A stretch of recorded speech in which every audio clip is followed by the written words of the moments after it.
Okay. It may seem like it's a simple labor job, but when you're dealing with animals and then you want them to be treated correctly and properly, one mistake of turning a light off in a brewer means, 200 dead that you can't Wow. just start over again. You Yeah. got time. So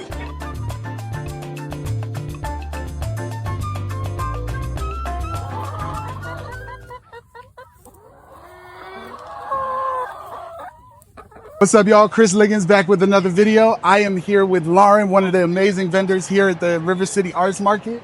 And she has a pasteurized raised poultry and egg farm. And I thought this was just a cool concept. And I wanted to know kind of where you guys got the idea, how you got into it. What's a little bit of background about your story? I mean, it's a long story, but to make it short, we've been wanting to farm for probably 15 some years. We finally got some land, and I went to another farm and learned how to butcher. Yeah. And we started raising chickens to kind of get our soil up to par. We were going to be a produce farm. Wow. And we pivoted. Yeah. As most often you do in these situations. And we started to raise poultry full time. Okay. So we do seasonal turkeys, we have egg layers, we started to sell ready to lay pullets, just like a young Layington. And we've been at this market for about 3 years. It's an excellent market, it's very well run, and all of the people that come to it are just wonderful. So Happy. how long ago did you guys get your farm? We started about 5 some years ago. Okay. And what caused the pivot for you? That's always interesting to me. Well, there's a lot of infrastructure for a produce farm to start. And like I was saying, the soil is the start of everything. Yeah. So if you're starting off with just sand, nothing's going to do very well. Right. Wow. So the big thing is to make sure that your soil has a lot of life in it. And then we started to raise the poultry out on pasture with a regenerative model. Sure. So that the grass has time to regenerate and it has time to rest. It's better for the animal, the environment, for us. And we saw that there's just a lot better way to raise an animal with respect and humane practices. So here we are. Yeah.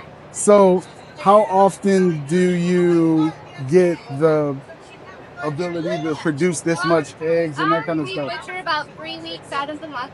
Okay. There's eggs that are laid every day. We have a flock of around 200. Wow. So there's always eggs. So even when we don't butcher that week, I'll still be here. And I'm still going to have a table full of eggs. So I need food. What's one of the challenges that you find in your business that if you could get assistance with, what would it be? I mean, capital is huge for us because we didn't start off with wealth. We don't have wealth now.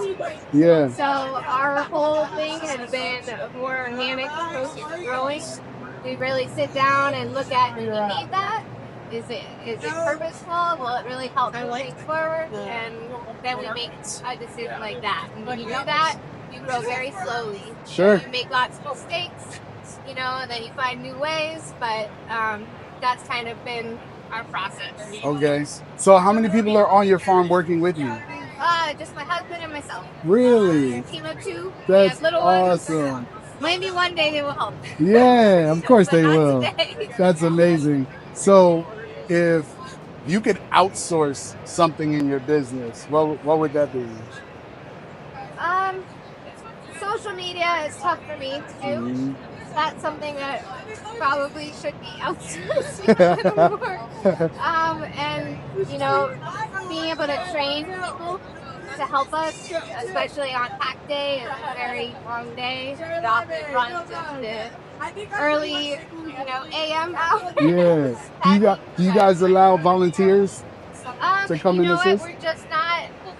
We haven't kind of made it to that point. We've had an employee here and there, but we need to really secure our training of them to make sure that they're, well equipped to handle this job. Because it may seem like it's a simple labor job, but when you're dealing with animals and then you want them to be treated correctly and properly, one mistake of turning a light off in a brooder means, 200 dead. Then you Wow. can't just start over again. You gotta have it.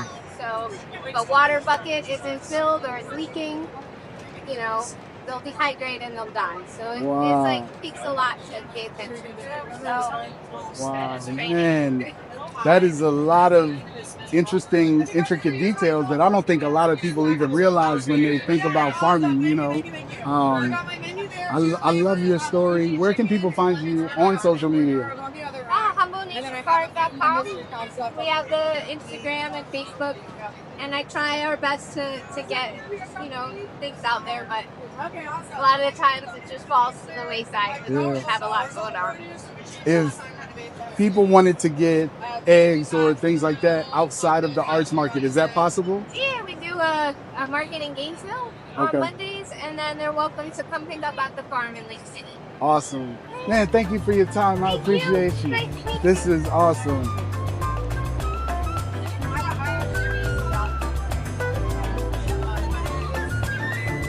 I appreciate you.